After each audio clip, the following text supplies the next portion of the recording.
Hi hello అండి. Today evening blog వచ్చేసి మూంగ దాల్ చేస్తున్నానండి. పెసరపప్పు నేను 1 కప్పు తీసుకున్నానండి. ఒక 8 అవర్స్ నానబెట్టాలి. కంపల్సరీ 8 అవర్స్ నానబెడితేనే బాగుంటుంది. ఇప్పుడు ఒకసారి వాష్ చేసేసుకుందాం మంచిగా కడిగేసి.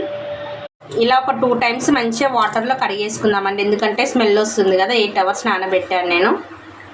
ఇప్పుడు ఒక క్లాత్ వేసుకున్నానండి. క్లాత్ పైన ఆరబెట్టేసుకుందాం. ఒక గంట పాటు వాటర్ మొత్తం పొయ్యేలాగా మంచిగా ఆరబెట్టేసుకుందామండి. ఇలా మొత్తం పెట్టేసుకున్నా కదండి, ఆరిపోవాలి. ఒక గంట సేపు అయ్యాక చూపిస్తాను. ఇప్పుడైతే పప్పు మొత్తం ఆరిపోయిందని నేను ప్లేట్లోకి తీసుకున్నాను. నెక్స్ట్ ప్రాసెస్ ఏంటో చూపిస్తాను. ఒక జల్లి తీసుకుందామండి, ఇందులో వేసేసి ఇలా పెట్టేసుకున్నామండి. వేసేసి మంచిగా వేయించేద్దాం. లో ఫ్లేమ్లో పెట్టేసుకొని మంచిగా వేయించేసుకుందామండి. క్రిస్పీగా అయ్యేంత వరకు వేయించేద్దాం. ఇప్పుడైతే పర్ఫెక్ట్గా అయిపోయినాయండి. నేను పక్కనే తీసి పెట్టేసుకుంటున్నాను. చూడండి ఫ్రెండ్స్, ఎంత పొడి పొడిలాడుతూ వచ్చిందో. నేను మొత్తం అయితే డీప్ ఫ్రై చేసి పెట్టేసుకున్నాను. ఇప్పుడు ఇందులోకి కొద్దిగా సాల్ట్ వేసేసుకుందాం. కొద్దిగా సాల్ట్ వేసేస్తున్నానండి. ఇప్పుడు మంచిగా ఒకసారి కలిపేసుకుందామండి.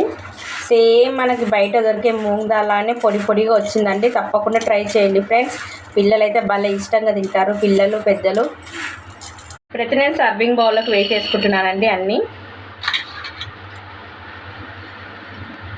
సో ఫ్రెండ్స్, ఫైనల్గా అయితే మూంగ దాల్ అయితే రెడీ అయిపోయిందండి. పర్ఫెక్ట్గా వచ్చింది. మనకు బయట దొరికే మూంగ్ దాల్ లానే వచ్చిందండి. పిల్లలు పెద్దలు ఎంతో ఇష్టంగా తినే మూంగ్ దాల్ అయితే రెడీ అయిపోయిందండి. ఇంట్లో ఉండే వాటితోనే చేసి చూపిస్తున్నాను ఫ్రెండ్స్. ఈ వీడియో కనుక మీకు నచ్చినట్టయితే లైక్ చేయండి, షేర్ చేయండి, సబ్స్క్రైబ్ చేసుకోండి. మరిన్ని వీడియోస్ కోసం నా ఛానల్ని వాచ్ చేయండి.